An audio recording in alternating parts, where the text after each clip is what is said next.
International Sales and Commodities Program. Program title: International Physical Sales in Commodities, including oil and gas. A program description. This course provides an in-depth understanding of the processes, strategies, and complexities involved in the international physical sales of commodities. Students will explore market dynamics, trading practices, risk management, and the regulatory environment of global commodity markets. The course combines theoretical knowledge with practical insights to equip students with the skills needed for a successful career in commodities trading. Program objectives. Understand the fundamentals of commodity markets. Develop skills in negotiating and structuring physical sales contracts. Learn about the logistics, transportation, and storage of commodities.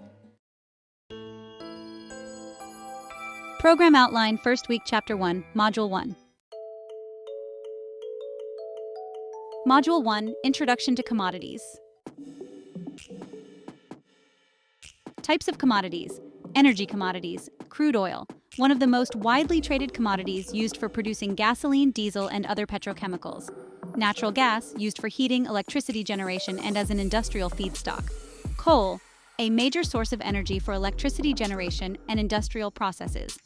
Renewable energy sources includes commodities like ethanol and biodiesel, which are derived from organic materials. Metals, precious metals, includes gold, silver, platinum, and palladium.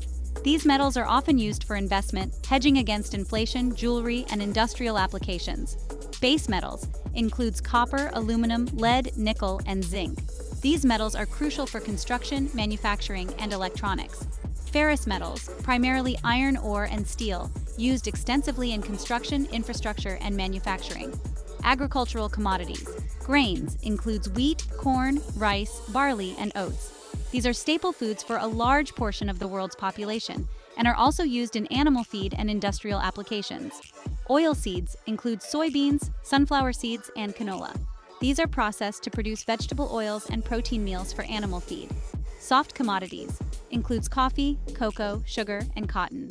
These are primarily used in food and textile industries.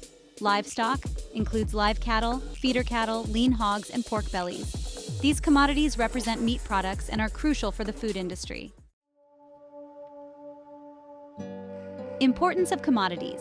Commodity prices can indicate economic trends, such as inflation or economic growth.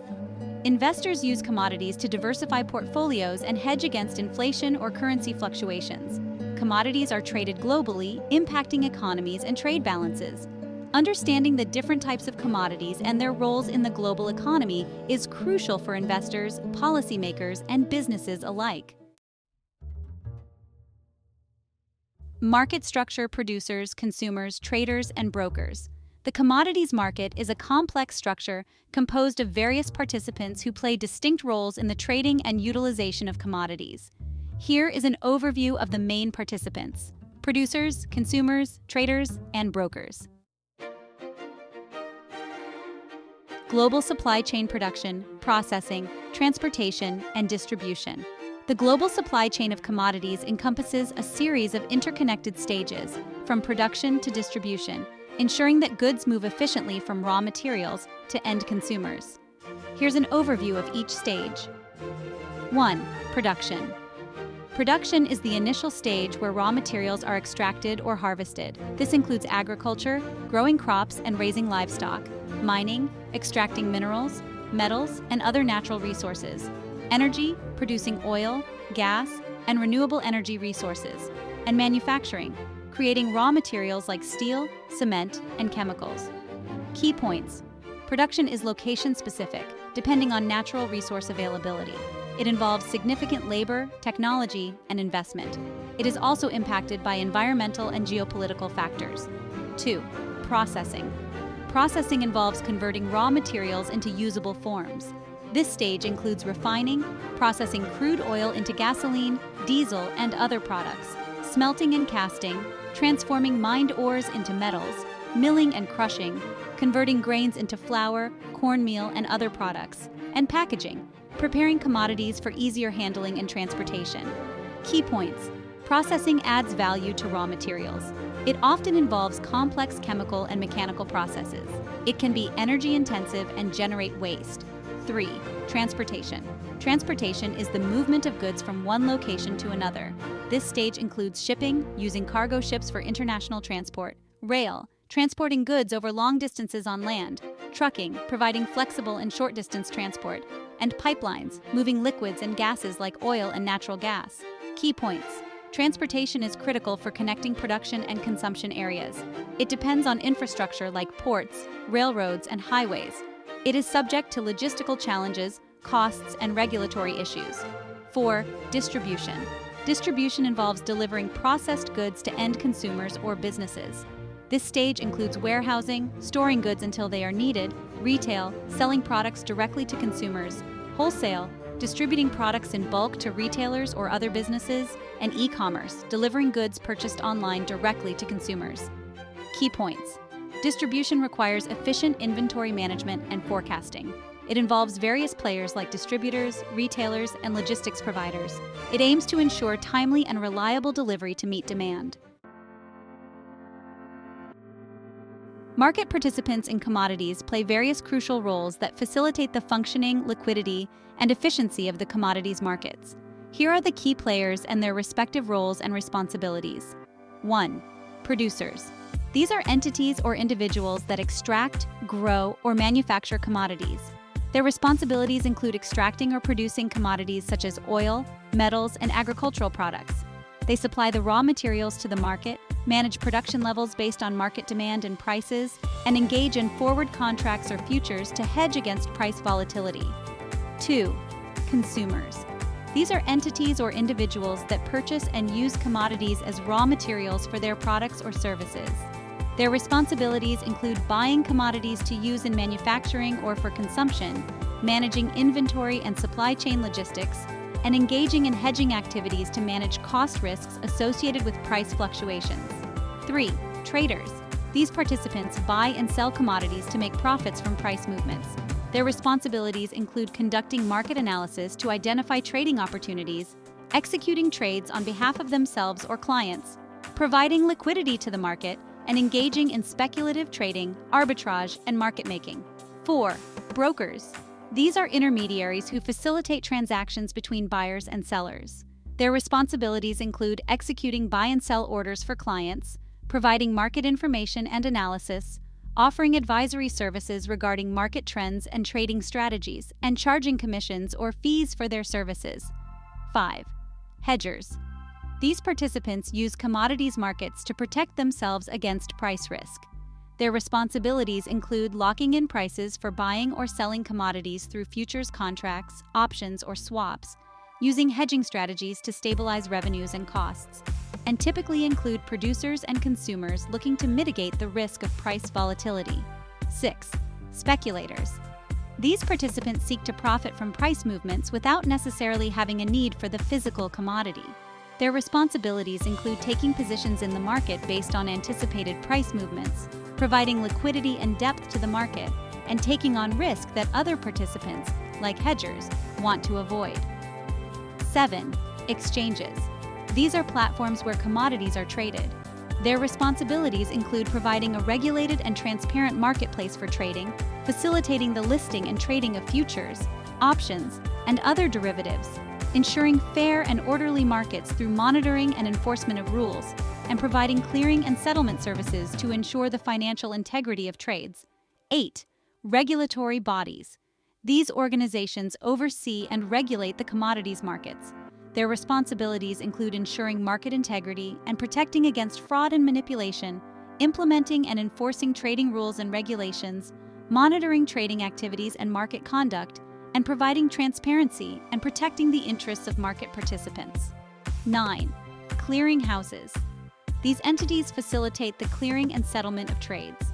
Their responsibilities include acting as intermediaries between buyers and sellers to ensure the completion of trades, managing the risk of default by either party through margin requirements, providing guarantee funds to protect against counterparty risk, and ensuring efficient and secure transfer of commodities and funds. 10. Institutional investors. These are large entities such as pension funds, mutual funds, and hedge funds that invest in commodities for diversification and return potential.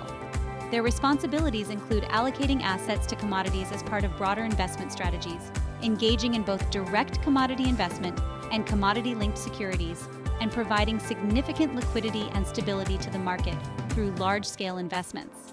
Understanding these roles and responsibilities helps in comprehending how commodities markets function and the dynamics between different market participants. Module 2, Letter of Intent, LOI, FCO, and Purchase Orders. In the physical trading of commodities, these documents play crucial roles. First, the Letter of Intent, LOI. This is a preliminary agreement between a buyer and a seller outlining the general terms of a transaction. It expresses a commitment to proceed with negotiations and indicates the buyer's serious intent to purchase the commodities specified. While not legally binding like a contract, it sets the groundwork for further discussions and the drafting of a formal agreement. Next, the Formal Corporate Offer, FCO, also known as a firm offer or offer to sell. An FCO is a formal document issued by a seller to a prospective buyer.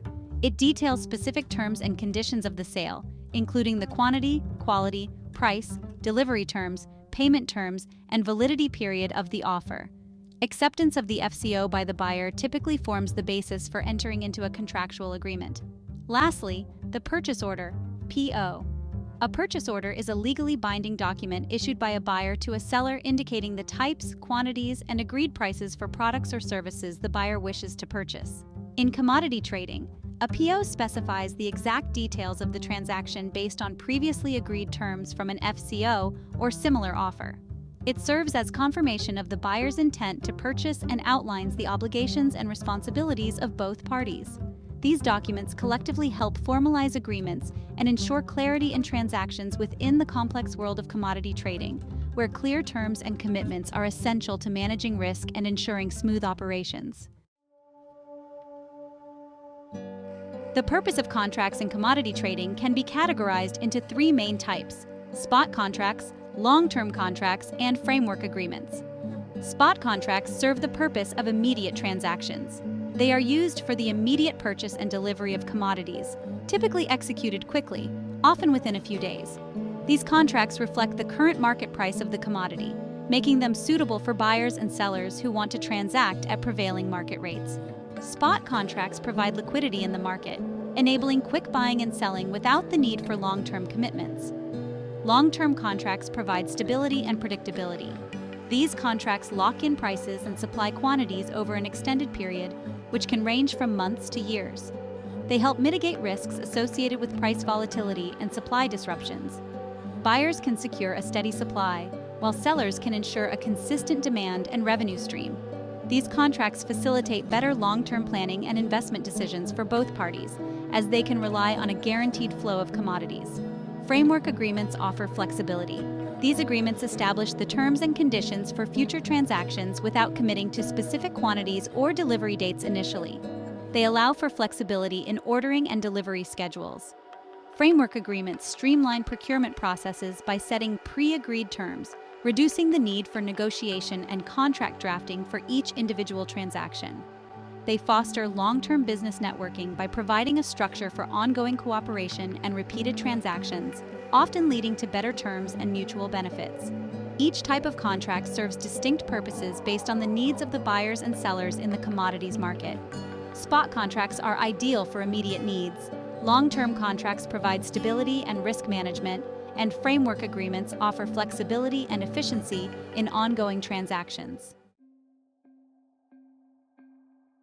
Module 3. Sales contracts and procedures. The types of contracts in commodity trading include spot contracts, long-term contracts, and framework agreements. Let's delve deeper into the types of contracts. First, spot contracts. A spot contract is an agreement to buy or sell a commodity for immediate delivery. The transaction is typically settled on the spot, hence the name. The price is agreed upon at the time of the contract. Delivery and payment usually occur within a few days, for example, 2 business days. Spot contracts are commonly used for commodities like crude oil, natural gas, and agricultural products. They are ideal for traders who need to buy or sell commodities quickly and can handle the logistics of immediate delivery. Next, long-term contracts. A long-term contract is an agreement to buy or sell a commodity over a longer period, often spanning months or years. Prices may be fixed at the outset or adjustable based on market conditions or pre-agreed formulas. The contract specifies the volume and delivery schedule over the contract period, providing stability and predictability for both buyers and sellers. These contracts are common in industries where long-term planning is essential, such as energy, minerals, and agricultural sectors. For instance, a manufacturer may enter into a long-term contract with a supplier to ensure a steady supply of raw materials at predictable prices. Lastly, framework agreements. A framework agreement is a type of contract that sets the terms and conditions under which future transactions or individual contracts will be made. It does not necessarily commit either party to specific purchases or sales, but establishes a framework for such transactions.